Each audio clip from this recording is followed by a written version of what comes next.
the W net. For this case, we can equate that the W net is equal to W for 5.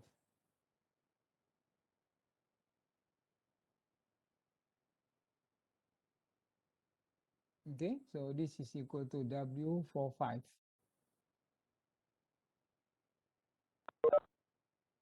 Whereby we know that all the work produced by the low pressure turbine will be used for the generator. So that is our W net. And then from here, we can equate that the W12 is equal to W high pressure turbine, which is W34. But if we have this type of case, whereby we have one shaft, in order to get the W net, we need to sum up all the work, whereby the W net right here, which is driving the electrical generator. So how to get the W net from here? This is the W net. Then we have to get W turbine low pressure plus W turbine high pressure minus W compressor. Then only we get the W net. So what is W net right here? It's the W turbine high pressure plus W turbine low pressure minus W compressor. So we get here the W net. But in this case, we just equate equal to 4, 5. Okay, 4, 5. And if we have the mechanical efficiency right here, so what is the definition of mechanical efficiency right here? Is the W net divided by W turbine, which is W turbine low pressure. So this is the definition of mechanical efficiency in this case. Always look at W net will be less than what is being served or being given by this low pressure turbine. Okay? So this is, as far as the thermal efficiency is concerned, it's still the same. As far as W net is concerned, it's still the same as we are using S1. Okay, if we use one turbine, we are getting everything is the same. Only we have what being said that as the ease of installation, because we have two turbine, then the maintenance will become much easier. If only one turbine is malfunction, then we are going to change that particular turbine, right? So this is why we put as two type of expansion in the turbine to ease of the maintenance of mechanical, right? If we have anything goes wrong, then we only shut only one turbine. Okay, so this is how we get the W net, and also we get the W net for this type of arrangement of the schematic diagram. So now, next what we do is we try to look at the modification that we will make in order to increase the power. Okay, I omit this aircraft engine, right? Although the aircraft engine also using the gas turbine, but for a jet engine, the outlet of the turbine will be flow into a nozzle to have the reaction, to have the third law of Newton, where you know that the reaction equal to action. So we have thrust. So for a aircraft, we have nozzle. We don't have the electrical generator. Although in real condition, we have smaller. This is turboprop type of engine, gas turbine, whereby we are looking the propeller, right? The turbine is used to run the compressor together with the propeller to propel the aircraft. And then I'm going to omit also the parallel flow unit. We are going to use only the serial flow system. And now we are going to the modification of the basic cycle. I think the first modification I have mentioned before, whereby we are going to use the multi-stage expansion with reheat. Okay, multi-stage expansion with reheat. Let's say that we have separate power cycle or separate power turbine. So what we have right here is our compressor, Then we have our turbine, separate turbine, and then we have another turbine, the second set turbine. This is what being called as the power turbine, which run the electrical generator.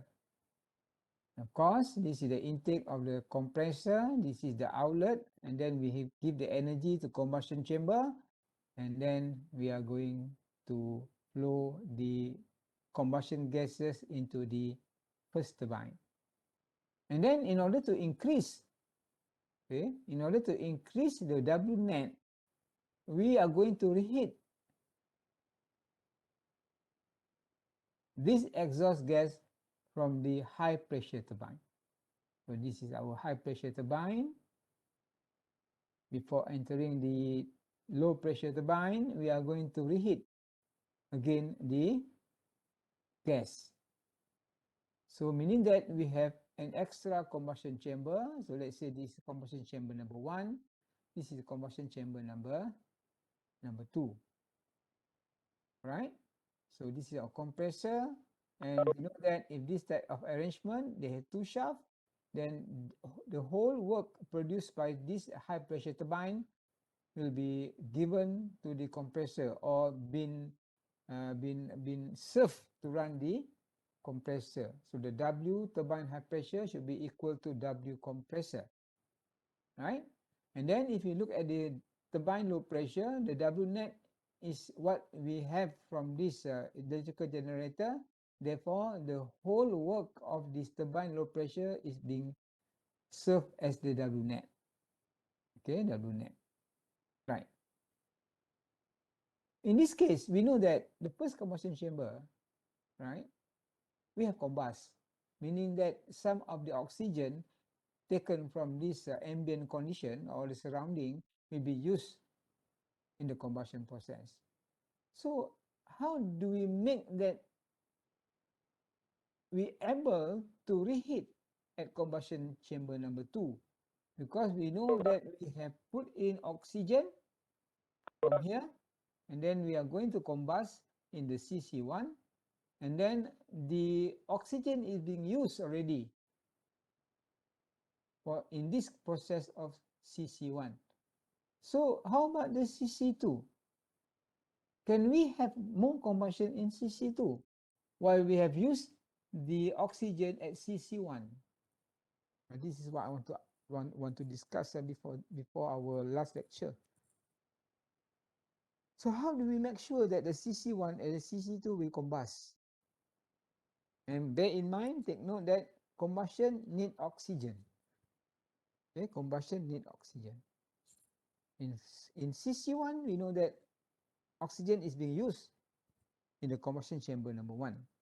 Now, how are we going to make sure that at CC2 there is more combustion when we introduce a new fuel? Okay, in here we are going to introduce injection of fuel, and in here also we are going to introduce the injection of fuel in order to get the reheat. So how we make sure that there is still combustion occurs in CC2? Anybody can have an idea how to get that? Can introduce oxygen. Where? Where we are going to introduce oxygen? Combustion chamber 2. This is a closed system, meaning that if we put more oxygen, meaning that we have to flow in the air. Oh, no, not that way. Okay. So what we do in the combustion chamber number 2 to make sure that the combustion chamber number 1 combustion occurs, and to make sure that the combustion chamber number 2 also we have combustion occurs. So what we are going to give this m dot of A or air is just enough to combust in combustion chamber number 1 and combustion chamber number 2. Meaning that what is coming out from the combustion chamber number 1, there are still oxygen occurs. There are oxygen present. So what are we going to use right here? The some portion of m dot A will be used right in the CC1, and the rest will be used in CC2. So meaning that the flow from the CC1 there is oxygen. Okay, the element oxygen is still there, then we can further combust this oxygen by introducing the mass flow rate of fuel at this combustion chamber. Okay, so the key point right here is the mass of air is going to be excess in oxygen.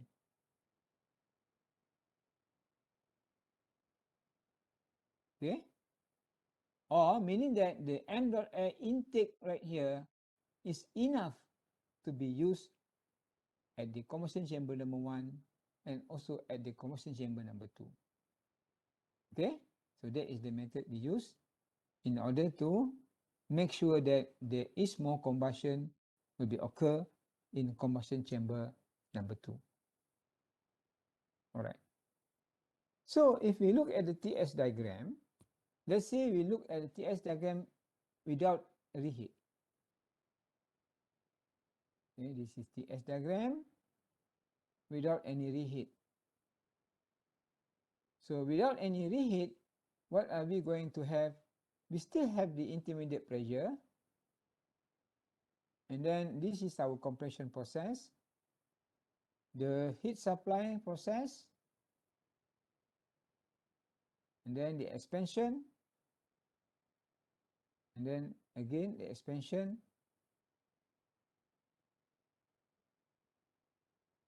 So this will occur at the compressor side. This is compressor. This is a combustion chamber. This is a turbine high pressure. This is turbine low pressure. Okay, so this is without reheat. This is no reheat. So it will look like this. Immediately, right, if you don't have any combustion chamber right here, immediately coming out from the high pressure turbine, we are going to expand in the low pressure turbine. Straight. As though that we only have one turbine. But now we are using two turbines with different pressure ratio. Okay, so this is what we have. But when we incorporate with a combustion chamber, meaning that we have reheat right here, meaning that we are going to have this type of reheat process. Okay, reheat process. So this right now, this is our turbine low pressure side. So this is with reheat. Okay, we don't have this right now. So this is what we have.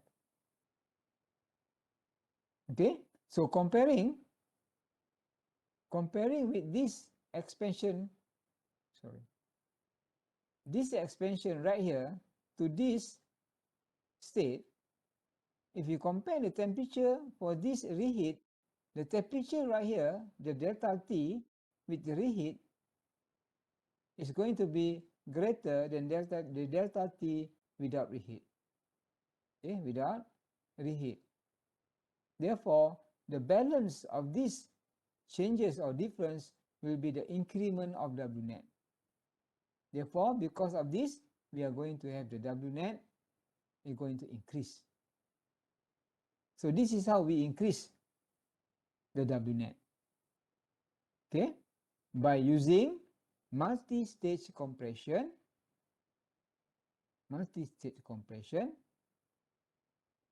with reheat.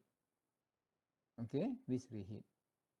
And right now we have one compressor, two combustion chamber. So this is our combustion chamber number 1. This is our combustion chamber number 2. So the Q in right here, right now, we have two stage. Where the Q in right now is based on the Q for CC number 1 plus for Q CC number 2.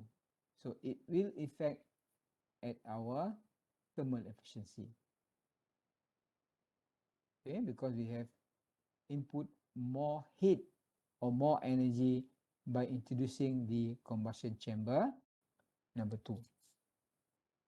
Okay, so that is how we modify the cycle in order to increase the W net. This is called as the multi-stage expansion with reheat. Okay, multi-stage expansion plus reheat. This is method number one. The purpose to increase the W net. To increase W net. Okay. Any question on this method? On this modification? So, Yeah. so the combustion chamber number 2 still same CP gas. Wait. I couldn't hear you continuously, Harun. Can you hear Is me now, sir? Can. Can you repeat that again? At the combustion chamber number 2, sir, the Okay. CP still remains CP gas. Yes, everything is CP gas. Okay, sir. Okay, starting from the first combustion chamber, right? After that, we are going to use everything is in CPG. Okay. Okay, sir. Thank you, sir. All right.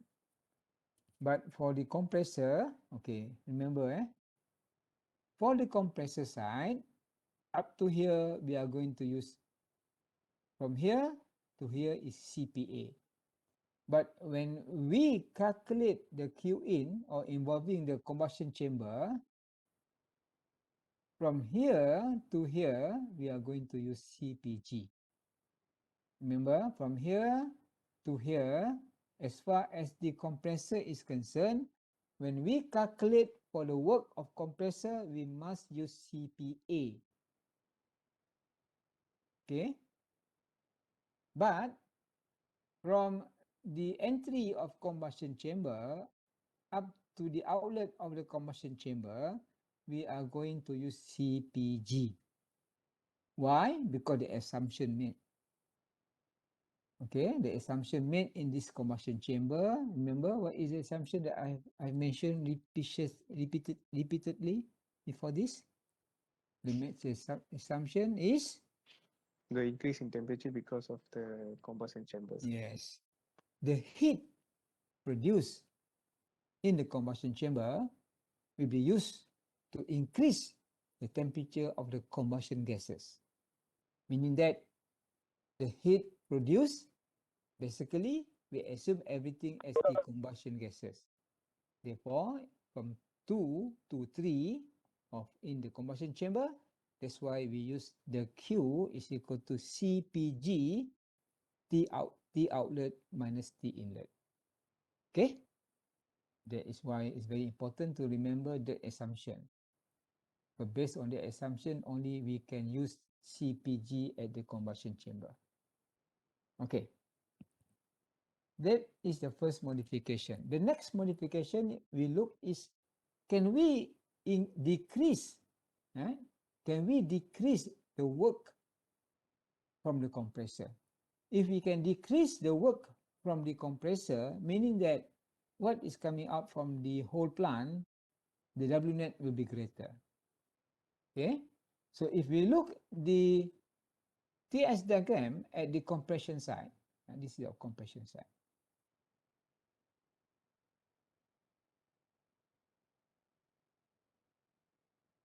Okay, so let's look if we use one single compressor. Now this is what we have. Let's say this is 1, this is 2. Okay, so what is the work of 1, 2? The work of 1, 2 is our CPA T2 minus T1.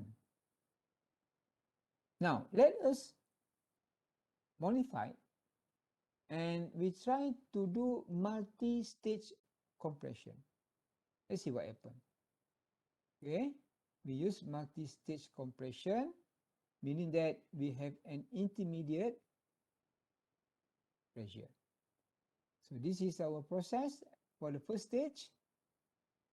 This is the process for the second stage. Of course, this is regarded as the CP low pressure, as compressor low pressure.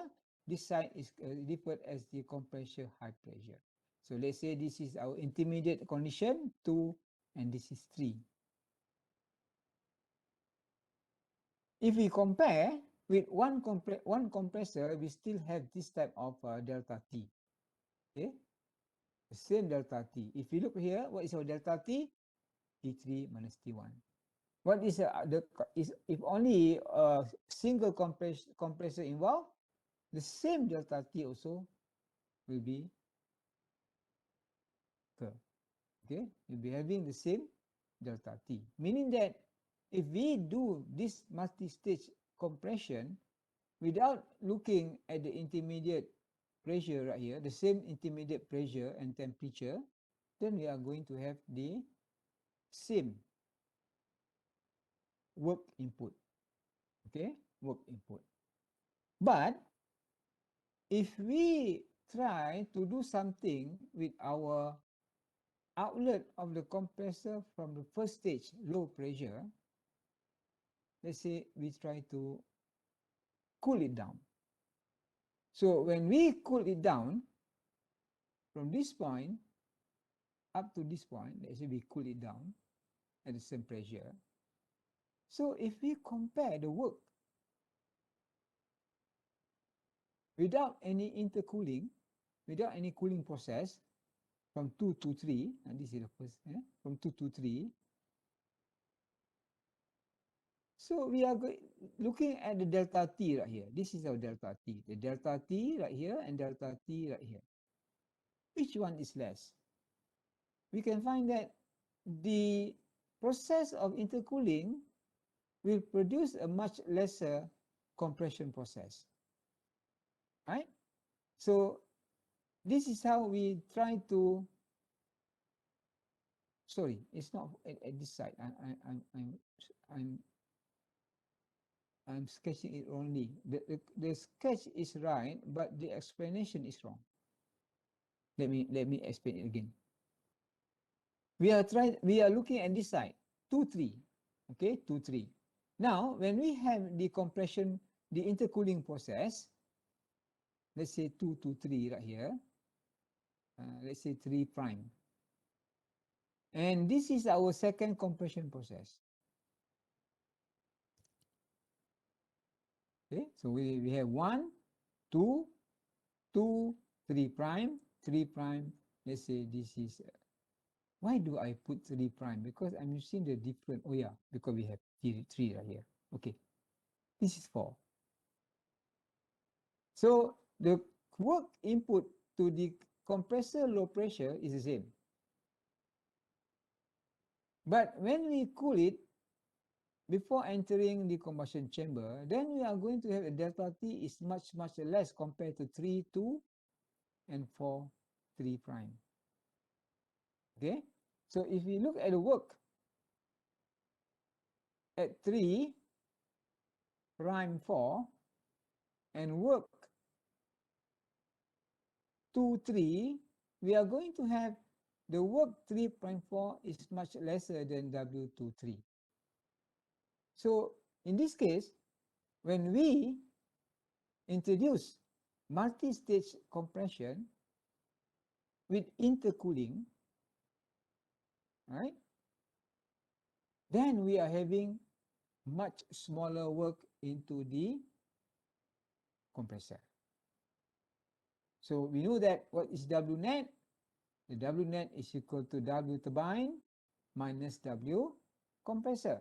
So if we make the W compressor less, then we are going to increase the W net. Okay, so this is the second method, the second modification we did in order to increase the W net. But please remember, we are also increasing the Q in, because right now, before any intercooling, multi-stage compression without intercooling, this is the beginning of our Q in, or the entry to the combustion chamber. But when we have intercooler, then this is what we have. Okay?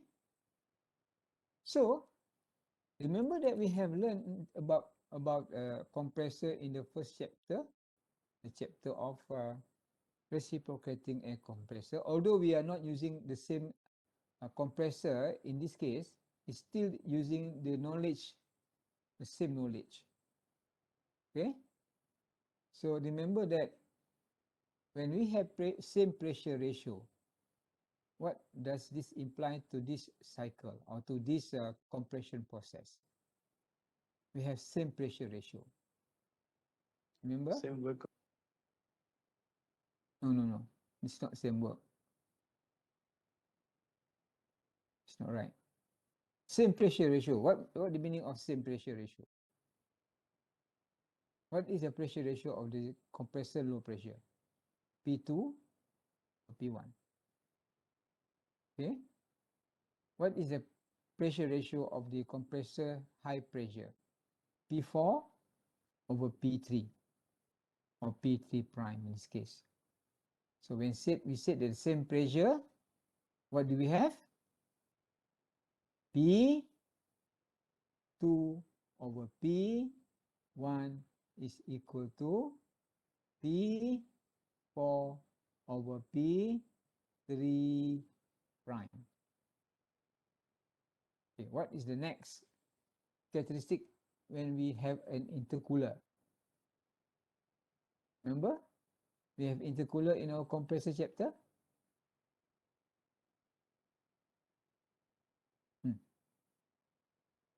What is that called?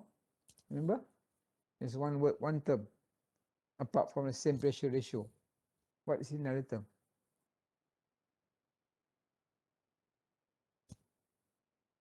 Yes, remember? In our compressor, that's why we need to learn the compressor first, because we are going to use the knowledge of the compressor in this gas turbine. What is it? Complete intercooling. Yes, complete intercooling. So we have complete intercooling. So what does that imply? If complete intercooling, the temperature, okay, the temperature for each compressor are the same. Not the, sorry, the inlet temperature. Okay, the inlet temperature for each compressor, they are the same. Meaning that in this case, for this diagram, we are going to have the T3 prime, the intercooled air is equal to T1. Right? So when we have these two type of characteristic, so if we apply number 1 and number 2, let's say we apply, okay, we apply number 1 first. If number 1, same pressure ratio, meaning that the length of these two lines, the pressure ratio, they are the same. Okay, this is number 1, same pressure ratio. So you are going to sketch an intermediate pressure exactly in the middle of the overall pressure ratio. It's in the middle. Okay. When we have number 2, which is the complete intercooling, right? Just complete intercooling. Let's say it does not have same pressure ratio. Okay. Let's say it does not have same pressure ratio. So maybe this is our intermediate pressure.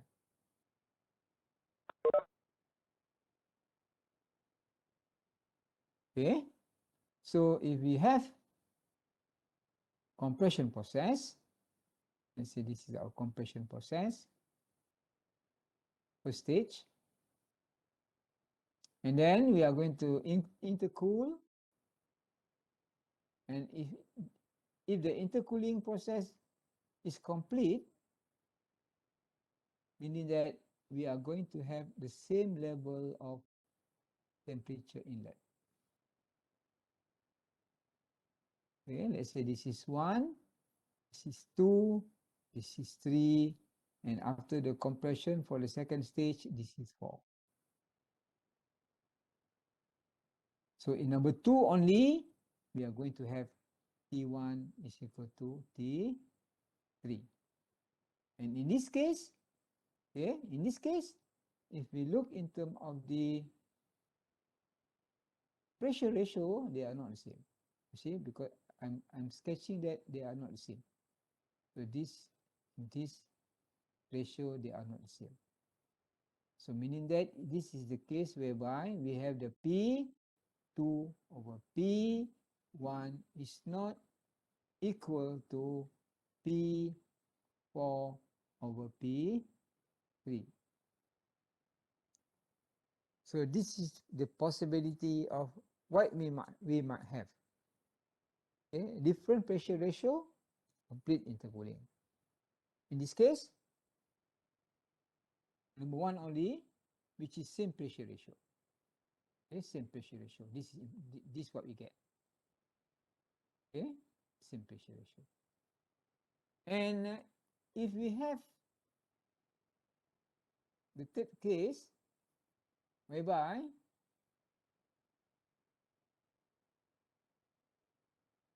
different pressure ratio, incomplete intercooling. Let's say we sketch it. This is our pressure, overall pressure ratio. Let's say the intermediate pressure is not the same. Okay, it's not complete. It's not same pressure ratio. Okay, if you look right here,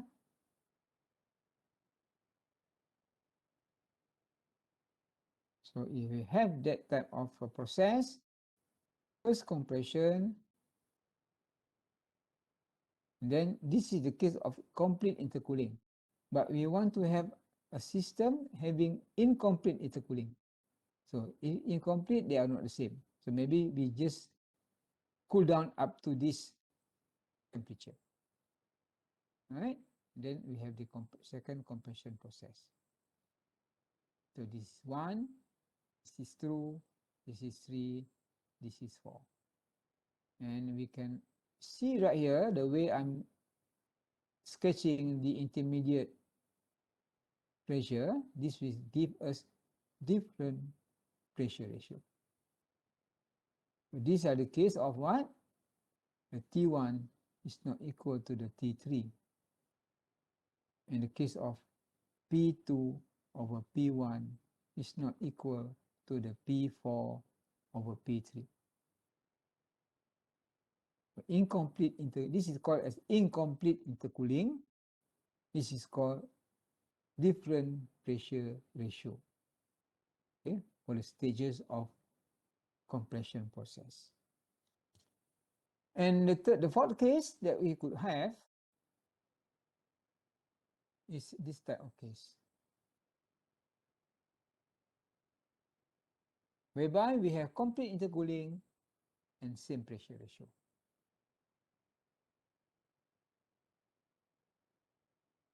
So I'm going to sketch exactly in the middle. Right? So we can have this type of a length, whereby the length is the same. Exactly, the intermediate pressure is exactly in the middle. Okay, and then for complete intercooling, this is the line whereby the inlet of the compressor, they are the same. This is our first expansion, first compression. This is our second compression. This is our intercooling. 1, 2, 3, 4. So this is the case of same pressure ratio, P2 to P1, and we have the T1 equal to T3. So if we have this type of characteristic of our compression process, multi-stage with intercooling, what do we get as far as the work is concerned? Remember when we learned about compressor? we have complete intercooling, we have same pressure ratio. Sorry. Apa saya buat ni? IP Correct. means Sorry, kejap saya betulkan. Ini tak betul ni. Cuba.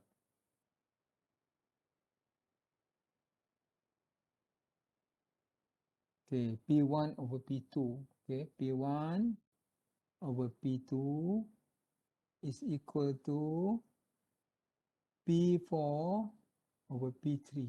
This is what I meant.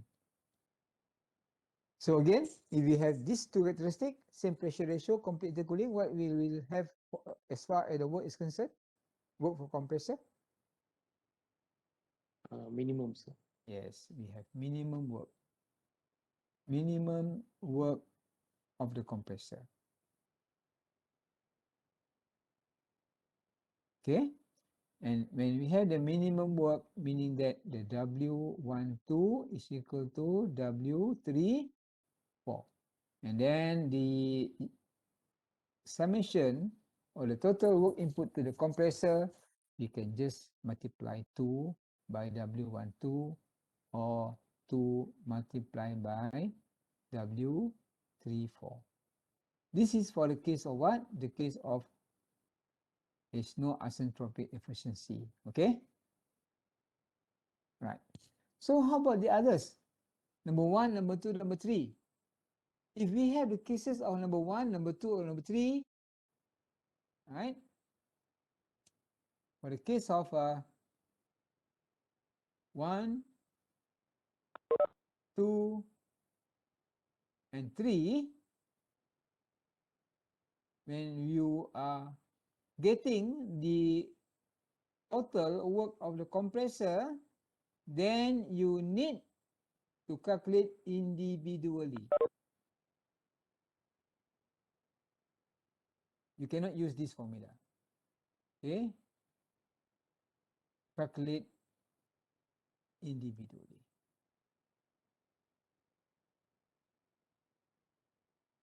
Okay? You must calculate individually. Okay. Right. Any question? So we're trying to look the question. I don't think we have enough time to solve it, but we just read the question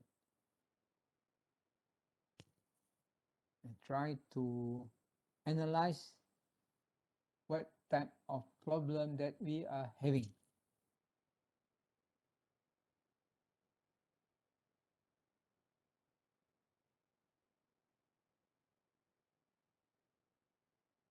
So this is the one of the test question.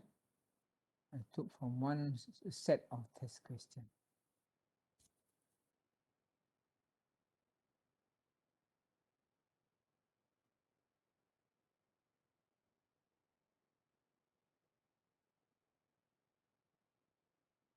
Guys, have you have experience of seeing a car or seeing a bus that you can find the word of intercooler? Anybody? Have you have the experience of looking a car whereby the label at the rear side of the car or the at the booth side, the booth lid stated intercooler? Yes, sir. What type Yes, of car sir. is that? Japanese car. Japanese car, not Japanese car having all intercooler. What is the typical brand of car that we could read the word intercooler? Diesel engine, sir. 4-wheel drive. Diesel engine, power drive. Yeah. Okay, yes. Lorry, sir, lorry. Lorry, lorry, bus. Sometimes they have intercooler. But for as far as car is concerned, that I can see through my experience is Volvo. Volvo 740. There is a word of intercooler right there. Usually, when a car is turbocharged, when a car is turbocharged, they use intercooler. Okay, do you know why they use intercooler?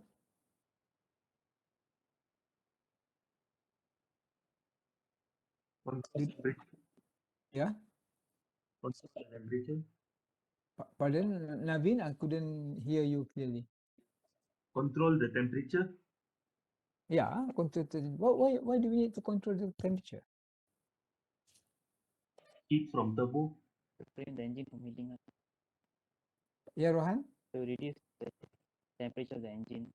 Yeah, to reduce. Why we need to reduce? Like in this case, right?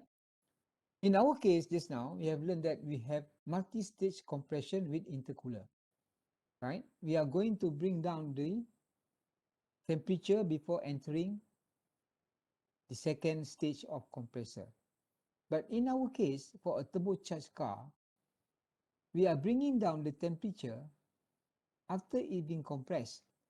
But before that, I need to know, do you understand what is turbocharge? Can Yes, sir. someone, do you know? Okay, everybody know. Can someone explain to me what is turbocharge actually? Let's say this is our engine. This is our engine. And our engine is turbocharged. What is the meaning of turbocharge? What do we have in the turbocharged type of engine? We introduce more compressed air into the combustion chambers. Introduce? More very compressed air into the combustion chamber. Okay. We know that this engine, right, is going to push out the exhaust gas. Okay, this is our exhaust gas for the engine. So what we do, we flow the exhaust gas to a turbine. This is our turbine. And this turbine is being used to drive a compressor. So this is our compressor of the engine, of the car engine compressor. So what happened? The exhaust high temperature gas at high pressure, high temperature is going to be expanded in the turbine, and then it's going to be exhaust to the environment. Okay, and this turbine will run the compressor, and this compressor will take up the ambient air. This is our air initially. So after that, what happened? The air is being compressed, and we give it to the engine. Because we know that the engine need to use air, need to breathe. So we need oxygen. And as I mentioned before, the car engine, they are going to operate at a certain air-fuel ratio. This is called as air-fuel ratio. Okay, air-fuel ratio. And this is the definition of air-fuel ratio. Right? The mass of fuel is no problem. We can control the mass of fuel. We can set the ECU or controller how much fuel that we want to inject into the engine, no problem. But as far as the mass of air is concerned, we have law of ideal gas, whereby we have the m dot A is equal to PV dot over RT. And it all depend on the pressure and the temperature. Okay, the pressure and the temperature. So if we look the mass of air right here, okay, the ambient air, meaning that the pressure is ambient pressure, the temperature also ambient temperature. Okay, but before entering the engine, we can see that we have compressed. The turbine has compressed the compressor, and the air coming in right here is going to be compressed. So if the pressure is increasing, what happened to the mass? The temperature will increase. No. I'm talking about the pressure only. You see, we increase this pressure. This is our pressure now. Increase the pressure of air. What happened to MA? This equation. Increase. Okay, but remember we compress, and this process of compress also will have the effect of increasing the temperature. Okay, increasing the temperature. So meaning that the pressure increase, the temperature also increase. So what type of m dot A that we are going to have? We don't know. Maybe we want to increase the mass of air. Okay, we increase the pressure, but at the same time, the compressor also increase the temperature. So we might have a moderate type of flow rate. We do increase the amount of air flow into the engine, but at the same time, we are increasing the temperature. We don't need the temperature. So what happened? We intercool. This is our intercooler. So apart from we increase the pressure, we also decrease the temperature. What happened to the mass of air? We increase the pressure, the mass of air going up. We decrease the temperature, the mass of air also going up. So meaning that we have two methods of increasing the mass of air. One is by increasing the pressure, second one is by decreasing the temperature of air inlet to the engine. This is called turbocharge. Okay? The whole thing is called turbocharge.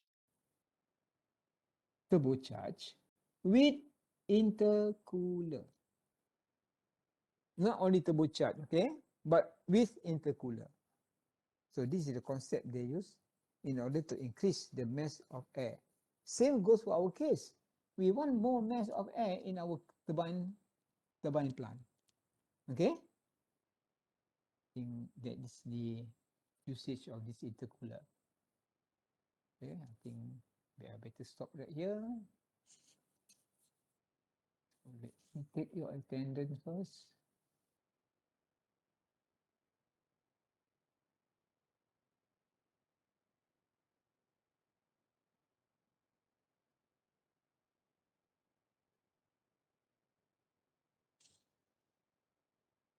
So that is your link for your attendance. Any question?